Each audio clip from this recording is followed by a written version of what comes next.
kalau saya bilang puskesmas Sidoarjo, kompak, sehat, bahagia. gitu ya. Oke. Bahagia. Nanti saya minta data-datanya dari Puskesmas. Ya. Oke. Puskesmas Sidoarjo, Kompak, sehat, bahagia.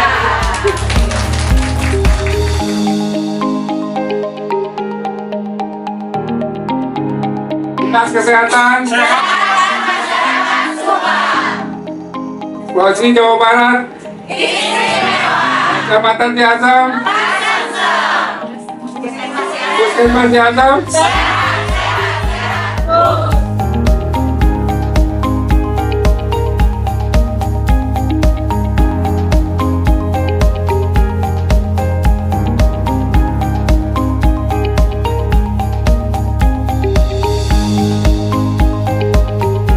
ternyata teman-teman banyak sekali yang dipertanyakan supaya hemat waktu, makanya saya kirim pertanyaan itu. Mudah-mudahan dengan keterbatasan waktu ini karena potong Jumatan bisa outputnya bisa banyak sekali ya. Jadi supaya nanti Puskesmas CSM ini bisa ke depan menjadi lebih baik lagi. Salad isi buah tomat. Saus kacang untuk gado-gado. Saya sampaikan salam hormat untuk kepala dan semua rekan Puskesmas Tegarjo. Ke Pulau Seribu mencari ikan. Kapalnya karam hingga Sidoarjo. Beribu terima kasih kami sampaikan untuk semua rekan Puskesmas Tegarjo.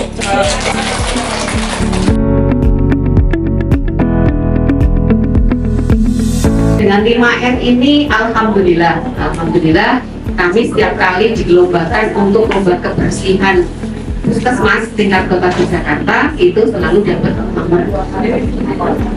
Alhamdulillah gitu. Nah ini perannya tidak hanya teman-teman di kami tapi juga CS ya, klinik service kewilayahan kami ya, Puskesmas Tegarjo. Tadi Bapak Ibu sudah berjalan dari Jalan Solo ya, Pak Rasmi sudah WA saya, sudah telepon saya sudah sampai di Jalan Solo. Nah, mau menuju ke Puskesmas Tegarjo lewat mana gitu kan. Nah tadi Bapak Ibu lewatnya Ring Road Utara, benar nggak? Ya Ring Road Utara, kemudian nanti sampai ke itu Pak, perempatan Mojali, berat sedikit, kemudian jangan naik tapi ambil yang bawah terus ke kiri. Nah depan ini adalah Jalan Magelang ya, Jalan Magelang. Kita posisinya berada di KM 2, nomornya 180. Nomornya awalnya bukan dari sana tapi dari perempatan Pinggir, nah kota sini ya, ke utara. Kemudian untuk sistem air bersih, untuk saat ini kami mengandalkan PDAM ya, tapi tahun depan kita akan membuat sumur baru ya, karena sumur kami itu yang lama itu tercemar FE ya, jadi tidak kami aktifkan ya, jadi kami menggunakan PDAM gitu ya. Nanti di tahun 2026 ini kami akan minta izin untuk membuat sumur dalam, kita mau menyaingi hotel ya, karena setelah kita hitung-hitung ya, begitu kita ikut BLPD kan semua serba hitung ya pakai ini ya. Nah air itu sebulan kita itu 2,5 juta untuk kebutuhan air itu 2,5 juta ya, setahun kan 25 lebih kan 30 juta ya. Nah itu bertahun-tahun kita ya akan lebih hemat kalau kita mengambil dari alam ya, kemudian tapi tetap berizin karena harapan kami adalah sumur dalam mahal nanti pasti juga FE-nya masih tinggi. Untuk sistem komunikasi kita ada jaringan telepon ya di dalam ya. Setelah bagus saya yakin ada, kemudian LAN. Untuk gas kita hanya 14 tabung. Kemudian untuk proteksi kebakaran ada 6 alat pemadam api ringan. Kok sedikit? Ya ini berdasarkan hitungan ya, berdasarkan hitungan. Kemudian sistem koneksi internet ini 24 jam, WiFi seluruh ruangan pelayanan dan semua pengunjung bisa menggunakan fasilitas WiFi ini. WiFi ini berasal dari pemerintah Kota Jakarta. Ya. Untuk sumber daya manusia kita saat ini total kita tinggal 78. Saya bilang tinggal 78 karena waktu saya masuk dengan Dr. Suharno di sini awalnya 96. Semua. Tapi berkurang tapi tidak boleh nambahkan Pak. Nah, akhirnya posisi kita sekarang hanya sampai di 78. Ini nanti kalau berkurang lagi pensiun kita tidak boleh untuk ngangkat lagi. Oh, pensiun berkurang ya? Iya, pensiun. Purna, oke. Ya. Jadi untuk SDM kita ada 3 kategori. Satu adalah ASN. ASN kami ada PNS, ada P3K dan P3K paruh waktu. Nah, tetapi kemarin karena regulasi yang mempersyaratkan bahwa teman-teman yang sudah mendaftar CPNS kan tidak boleh daftar paruh waktu ya. Nah, kami tertinggal ada 9. Masih ada penyedia jasa orang perseorangan ini 9 orang, masih ada 9 orang. Karena kemarin tidak bisa mengikuti untuk seleksi paruh waktu karena ikut CPNS.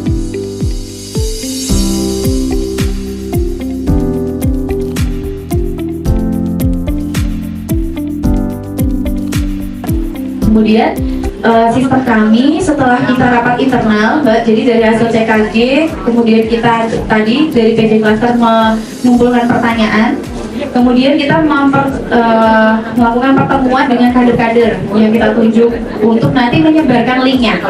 Jadi bukan petugas yang turun, jadi mereka nanti yang kita briefing, mereka yang mengumpulkan, nanti hasilnya itu kita rekap lagi, kita jadikan kalau tahun sebelumnya itu per kelurahan. Nah, nanti yang presentasi saat MMD itu adalah kadernya atau Kesi. Jadi kita melibatkan Kesi yang nomor 1. Jadi yang mempresentasikan adalah Kesinya.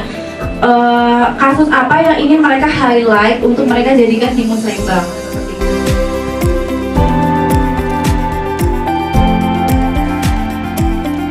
Assalamualaikum warahmatullahi wabarakatuh. Sangat luar biasa tapi negara itu. Saya nama Ade Sumiati dari Klaster 2. Mungkin pertanyaan saya lebih banyak ke teknis.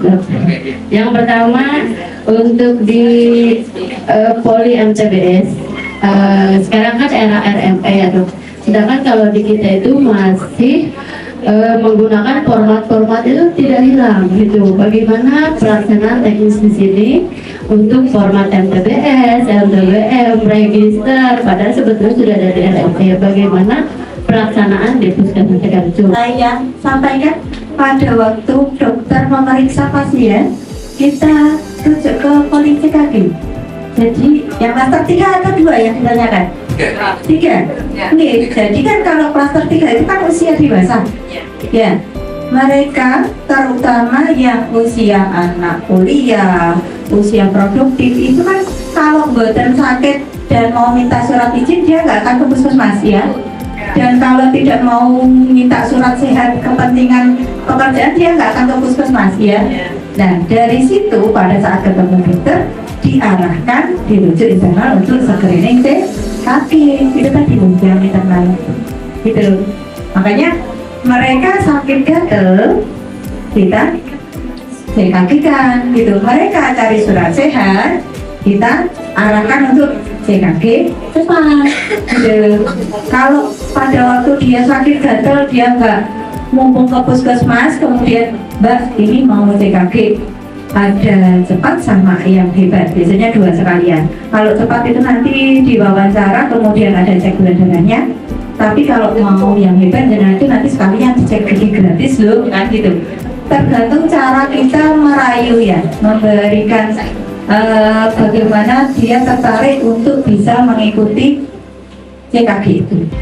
Karena itu dari satu PR ya, mungkin dari tempat kami bagaimana nanti mengembangkan ini kebugaran kesehatan untuk masyarakat. Nah itu nanti di sekolah kami mendorong untuk sekolah juga, kemudian nanti bagaimana nanti kesehatan kebugaran di masyarakat itu berkembang ya. Selain nanti yang inisiasi oleh puskesmas. Kami di Perwal baru turun di tahun ini di bulan Desember. Kami sudah punya Perwal yang mengatur posyandu di tingkat kelurahan. Nah ini kan tingkatnya kelurahan ya. Jadi nanti kelurahan berkewajiban membentuk posyandu di tingkat kelurahan. Dan untuk saat ini karena Perwalnya juga baru turun kemarin kan sudah mengembangkan posyandu, tetapi masih basisnya RW. ya PCRW itu kan berdasarkan aturan sendiri. Nah nanti di tingkat kelurahan ini, di kelurahan memang karena ranahnya dari ranahnya kelurahan ya, kita mendorong, Kongres juga mendorong untuk membentuk posyandu di tingkat kelurahan. Ya, memang sudah ada kader-kader yang kemarin sudah kita usulkan untuk jadi kader tingkat kelurahan, ya koordinator. Ya kemarin itu kita dua orang yang bertugas kader di puskul, itu nanti yang kita dorong untuk minimal sebagai penggerak gitu.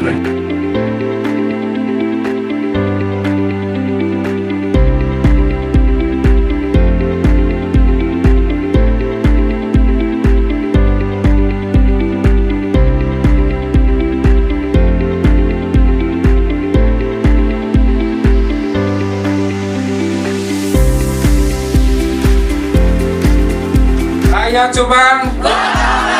Subang, Jawa Barat, Dinas Kesehatan, Kecamatan Ciasem, Puskesmas Ciasem,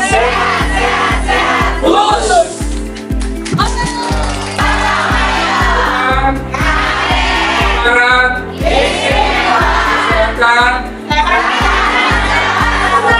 Kecamatan Ciasem,